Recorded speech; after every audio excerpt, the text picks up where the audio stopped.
Hello बच्चों।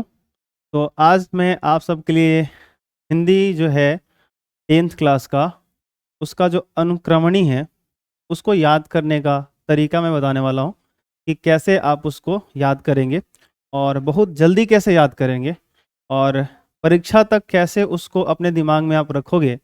और उससे जो प्रश्न आते हैं मिलान करने के लिए आते हैं, या ये पूछा जाता है कि इस कहानी के लेखक कौन है, इस पाठ के लेखक कौन है, या लेखक देकर के पाठ का नाम पूछ लिया जाता है। तो दोनों तरफ से आप कैसे याद कर पाएंगे, उसके लिए मैंने कुछ शॉर्टकट 2 सेंटेंस तैयार किए हैं, 2 वाक्य तैयार किए हैं। उसमें मुझे 2-3 घंटे समय लगे सोचने में, फिर भी जैसा भी बन पाया है आई होप आपको अच्छा लगेगा, बेहतर लगेगा। तो सबसे पहला जो मैं बात आपको कहने वाला हूँ वो ये है कि आपका जो ये अनुक्रमणी है इसे आप लोग पहले खूब पढ़ें, याद करने की कोशिश ना करें। आप करें क्या, 4-5 बार 10 बार ऐसे ही इसको रीडिंग दें। जैसे ऐसे कि भीमराव अंबेडकर ने क्या लिखा है, तो इन्होंने लिखा है श्रम विभाजन और जाति प्रथा। जो इनका पाठ है, जो इनका लेसन है, ठीक है, वो क्या है, श्रम विभाजन और जाति प्रथा। और वो क्या है, तो देखो ब्रैकेट में लिखा है, वो निबंध है एक तरह का, ठीक है। नलिन विलोचन शर्मा इन्होंने क्या लिखा है, तो विष के दांत, जो क्या है, कहानी। मैक्स मुलर साहब ने क्या लिखा है, भारत से हम क्या सीखें, जो क्या है, एक भाषण है। हजारी प्रसाद द्विवेदी ने क्या लिखा है, नाखून क्यों बढ़ते हैं, जो क्या है, ललित निबंध है। गुणाकर मूले जी ने क्या लिखा है, तो नागरी लिपि लिखी है, और नागरी लिपि वाला पाठ है इनका, और वो क्या है, निबंध है। अमरकांत ने जो है सो की जो एक कहानी लिखे हैं जिनका शीर्षक क्या है, बहादुर है। रामविलास शर्मा जी ने जो लिखा है उस एक निबंध है, और निबंध का शीर्षक क्या है, परंपरा का मूल्यांकन है। यहाँ पे पंडित बिरजू महाराज द्वारा रचित, यहाँ पे जित जित मैं निरखत हूँ, साक्षात्कार है ये। यहाँ पे अशोक वाजपेयी जी द्वारा जो लिखा हुआ अभिन्यो, जो ललित रचना है। विनोद कुमार शुक्ल ने जी ने कहानी लिखी है, उस कहानी का शीर्षक क्या है, मछली है।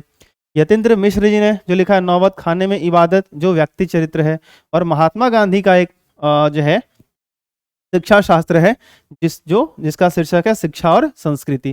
तो यहाँ पे आप इसको पहले ऐसे 1-2 बार इधर से इधर और फिर इधर से इधर पढ़ना आप स्टार्ट कीजिए। 5-7 बार 10 बार आप पहले खूब पढ़िए, ठीक है। आप इस व्यू से मत पढ़िए कि मुझे याद करनी है, ठीक है। मैं जो याद करने के लिए कहूँगा वो कुछ सेंटेंस कहूँगा, मतलब इसमें से कुछ मैंने निकाला है, इसमें से कुछ मैंने निकाला है, और इन सबको मिला करके ये 12 पाठ आप कैसे याद रख पाएंगे। और भी 12 हैं जो कविता के हैं, उसको हम लोग पद्य के हैं तो उसको हम लोग बाद में कर लेंगे, उसका भी मैं शॉर्टकट बना रहा हूँ और वो अगले वीडियो में आपको ला करके दे दूंगा, ठीक है। ये आप कैसे याद रख पाओगे, तो इसमें से कुछ मैंने वर्ड्स निकाल लिए हैं, इसमें से कुछ वर्ड्स मैंने निकाल लिए हैं, और दोनों को मिला करके मैंने यहाँ पे 2 सेंटेंस बनाए हैं। आप जैसे देख सकते हैं कि इस सेंटेंस से कैसे आप याद कर सकते हो। तो देखो मैंने यहाँ पे क्या सेंटेंस बनाया है कि मैक्स मुलर के भारत में, मैक्स मुलर के भारत में। आप यहाँ से, मैंने पूरा नहीं लिखा, मैक्स मुलर कौन है, लेखक हैं। इन्होंने जो लिखा था वो क्या था, भारत से हम क्या सीखें, शीर्षक यही था।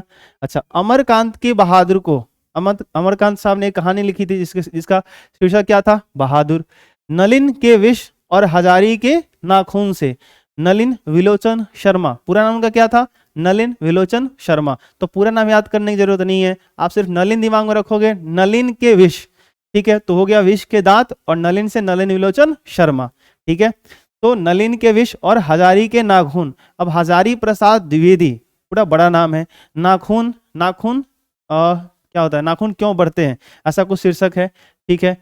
से रामविलास की परंपरा, रामविलास शर्मा जी लेखक हैं, उन्होंने क्या लिखा था, तो परंपरा का मूल्यांकन। देखो ऐसे ही मैं बोल रहा हूँ ना, बस उसको बार बार पढ़ा हूँ, अच्छे से ऑब्जर्व किया हूँ, देखा हूँ, और ये मैंने सेंटेंस बनाया, और इस सेंटेंस को आप पढ़ोगे, ये आप याद कर लोगे, देन आप रिलेट कर पाएंगे कि लेखक का पूरा नाम क्या है, और जो वो पाठ है उसका शीर्षक का पूरा नाम क्या है, और इस पाठ के लेखक कौन है, या अगर लेखक ये हैं तो इन्होंने क्या लिखा है, उसको याद करने का सबसे सरल तरीका है। इसको आप ध्यान में रख सकते हो। तो क्या बोलोगे, मैक्स मुलर के भारत में, मैक्स मुलर के भारत में अमरकांत की बहादुर को नलिन के विष, विष का मतलब क्या, जहर होता है, नलिन के विष और हजारी के नाखून, हजारी के नाखून से रामविलास की परंपरा, यतीन्द्र की इबादत, गांधी की शिक्षा ने बचाई। 3 लोगों ने क्या किया, रामविलास की जो परंपरा थी ना उसने बचाई, यतीन्द्र की जो इबादत थी वो बचाई, गांधी की शिक्षा ने बचाई। गांधी, महात्मा गांधी लेखक थे, शिक्षा और संस्कृति शीर्षक नाम से उन्होंने एक शिक्षा शास्त्र लिखा हुआ है, ठीक है। तो उसके बारे में हम लोगों को पढ़ना है। जब पाठ पढ़ेंगे एक एक करके तो वो तो मैं पढ़ाऊंगा ही, लेकिन पहले आप ये परीक्षा के दृष्टिकोण से याद करना अच्छे ढंग से सीख जाए, ठीक है। तो क्या बोलोगे आप कि मैक्स मुलर के भारत में अमरकांत के बहादुर को नलिन के विष और हजारी के नाखून से, रामविलास की परंपरा, यतीन्द्र की मिश्र, यतीन्द्र की इबादत और गांधी की शिक्षा ने बचाई, ठीक है। तो यहाँ पे अगर आप देखो तो मैं अंडरलाइन भी कर सकता हूँ। यहाँ पे ज्यादा इंपॉर्टेंट कौन कौन है, लेखक कौन कौन है, तो ये मैक्स मुलर लेखक है और इन्होंने क्या लिखा है, भारत से हम क्या सीखें, इंपॉर्टेंट कौन है। अमरकांत यहाँ पे लेखक हो गए, बहादुर उनकी कहानी का नाम शीर्षक हो गया। नलिन से नलिन विलोचन शर्मा, विष के दांत। हजारी से हजारी प्रसाद द्विवेदी, नाखून से नाखून क्यों बढ़ते हैं। अच्छा, रामविलास सिर्फ लिखा हुआ है लेकिन यहाँ पूरा क्या होगा, रामविलास शर्मा और परंपरा का मूल्यांकन।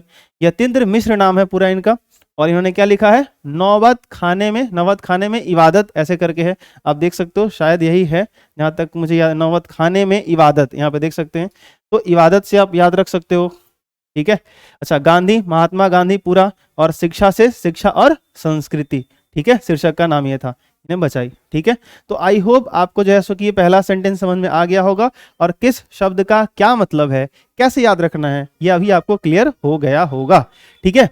तो मैक्स मुलर के भारत में अमरकांत के बहादुर को नलिन के विष और हजारी के नाखून से किसने बचाई, रामविलास की परंपरा, यतीन्द्र की इबादत और गांधी की शिक्षा ने बचाई, ठीक। तो यहां से आप देख सकते हो 7 पाठ कैसे याद करने आसान हो जाएंगे। आप इस सेंटेंस को बार-बार पढ़ेंगे तो 4 वर्ड में सेंटेंस ही याद हो जाएगा और इससे आप आराम से याद कर सकते हो।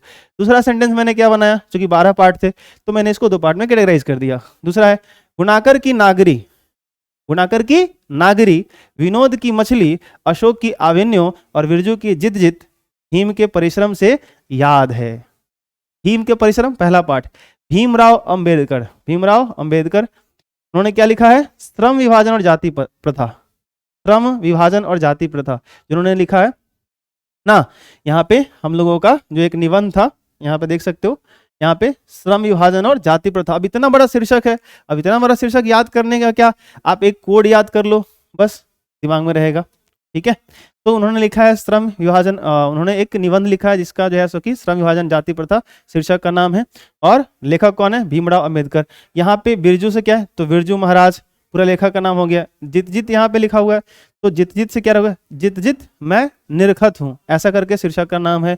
यहाँ पे देख सकते हो अशोक की आविन्यो, तो लेखक कौन है, अशोक वाजपेयी, पूरा नाम क्या है, अशोक वाजपेयी और आविन्यो इतना ही है, शीर्षक तो आविन्यो ही है, ठीक है। तो इसमें ये इंपॉर्टेंट है, अशोक और आविन्यो, अशोक से अशोक वाजपेयी। विनोद, विनोद कुमार शुक्ल ऐसे पूरा करके नाम है और उन्होंने जो कहानी लिखी है उसका शीर्षक क्या है, मछली, तो विनोद कुमार शुक्ल पूरा नाम है।